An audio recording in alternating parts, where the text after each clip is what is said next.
My husband fired me from my own bakery at 5:40 on the morning of our soft opening.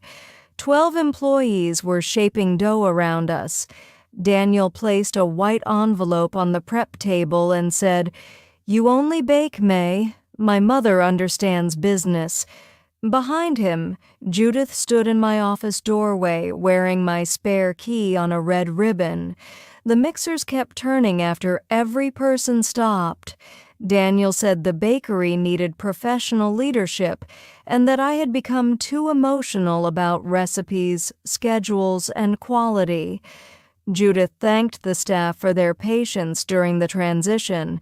She had been inside the business for 40 minutes and already sounded like she had inherited it. 5 years earlier, I started an oven fund with wedding cake deposits and weekend pastry classes. Daniel called it my little flower account.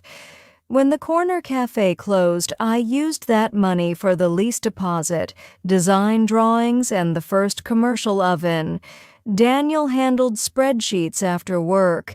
Somehow his help became ownership, and my ownership became a hobby. Judith loved the phrase family business once construction began. She chose paint colors nobody asked for, introduced herself to vendors as founder's mother, and told relatives Daniel had rescued my baking talent from a home kitchen. Each time I corrected her, Daniel asked me to let his mother feel included. The letter accused me of disrupting operations and refusing executive direction. It offered 2 weeks of severance from a company account I had funded. Daniel expected me to cry or argue. I folded the letter once and asked who authorized it. He said the owners had. Judith smiled before he finished. I asked Judith for the office key. She said former employees did not need access. Daniel told security, the dishwasher's cousin hired for opening week, not to let me behind the counter after I left. I took off my apron, placed it beside the envelope, and asked the staff not to sign anything until the landlord arrived. A copy of the lease was already in my leather work bag because the fire inspector needed it that afternoon. Tenant, May Carter Baking Company. Personal guarantor, May Carter. Daniel's name appeared once, under emergency contact. Judith's name did not appear at all. I did not show them yet. Paper works best after people finish lying. Before I reached my car, my phone reported password changes to payroll, inventory, and the bakery email. Daniel had administrator access because I trusted my husband. He did not have authority to remove the company's only director. My accountant, Rosa, restored my login and told me to stop thinking like a wife for 1 hour. Rosa pulled the formation records. I owned 70%. Daniel owned 30%, granted after our second anniversary. I was the sole director and signing officer. The operating agreement required my written approval to hire or fire senior staff. Daniel's letter had been signed by a title he gave himself that morning. The bakery could not legally open without the food establishment permit, and that permit named me as the responsible operator. Judith had never taken the certification course. Daniel had failed the allergen module twice. If they pushed me out, the ovens could stay hot, but no customer could be served. Through the front window, I watched Judith move my recipe binders off the office shelf and replace them with family photographs. She put a burgundy jacket over my chair and told a florist to send the opening invoice to her. Daniel changed the welcome speech so it thanked his mother for believing in the dream. The butter supplier called because Judith tried to cancel my standing order and replace it with a cheaper brand. The chocolate distributor called because Daniel did not know the account phrase. The flour mill called because they had worked with me for 4 years and did not recognize either voice. Family stories bend, vendor records do not. Half the staff messaged me privately. They said Daniel promised raises after opening, and Judith told them my recipes would become company property. 2 employees were afraid to choose sides. I told everyone the same thing. Keep records, do not delete messages, and do not walk out until wages were protected. Daniel called at 7 and said I was humiliating him before the biggest day of our lives. He said his mother had given us business credibility and I should accept a creative consultant role. I asked whether creative consultants signed the lease. He went quiet, then said, "Marriage made everything ours." Mr. Alvarez, the landlord, arrived carrying the original lease binder and a ring of construction keys. Daniel met him at the door and said management had changed. Mr. Alvarez looked past him at me on the sidewalk and asked why the tenant was standing outside her own premises.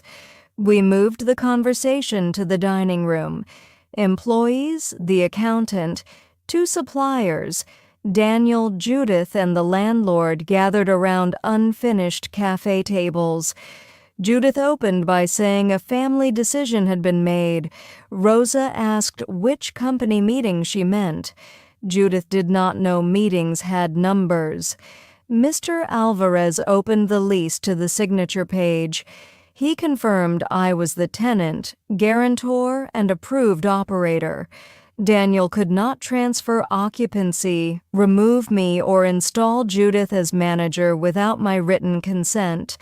Then he asked Judith to return every key she had not received from me. Judith said her son paid for the bakery and my name was only used because women qualified for a local program. Rosa placed the deposit ledger on the table. My cake income funded the lease, equipment, and construction reserve. Daniel's contribution had covered 2 software subscriptions and part of the chairs. The fire inspector arrived for the scheduled visit and asked for the responsible operator. Daniel pointed at Judith.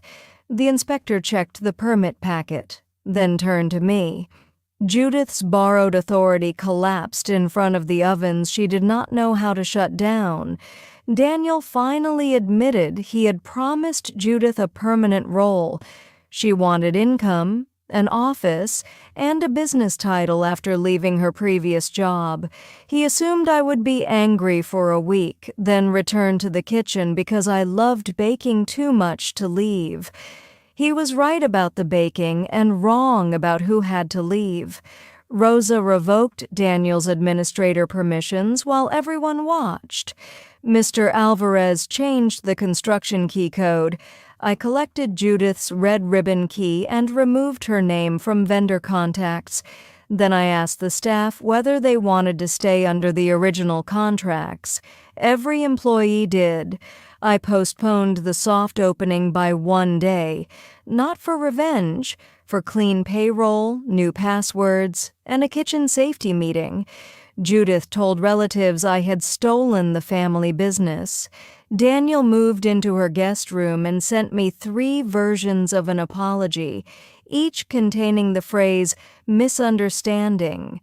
My lawyer separated the business accounts from the marriage dispute before the first customer entered.